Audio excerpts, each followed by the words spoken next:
আজকের কবিতা খিচুড়ি, কবি সুকুমার রায়। হাঁস ছিল সজারুও, ব্যাকরণ মানি না, হয়ে গেল হাঁস জারু, কেমনে তা জানি না। বক কহে কচ্ছপে, বাহবা কি ফুর্তি, অতি খাসা আমাদের বকছপ মূর্তি।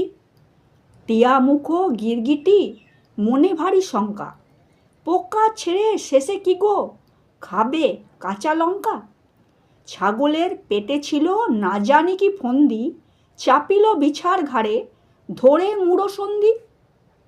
জিরাফের সাধনায় মাঠে ঘাটে ঘুরিতে, ফড়িংয়ের ঢং ধরি সেও চায় উড়িতে। গরু বলে আমারেও ধরিল কি ওরগে, মোর পিছে লাগে কেন হতভাগা মোরগে। হাতিমির দশা দেখে তিমি ভাবে জলে যায়, হাতি বলে এই বেলা জঙ্গলে চলো ভাই। সিংহের শিং নাই এই বড় কষ্ট, হরিণের সাথে মিলে সিং হলো স্পষ্ট। ভিডিওটি সম্পূর্ণ দেখার জন্য অসংখ্য ধন্যবাদ। এরকম আরও ভালো ভালো কবিতা আবৃত্তির জন্য চ্যানেলটি সাবস্ক্রাইব করে সঙ্গে থাকুন। ধন্যবাদ।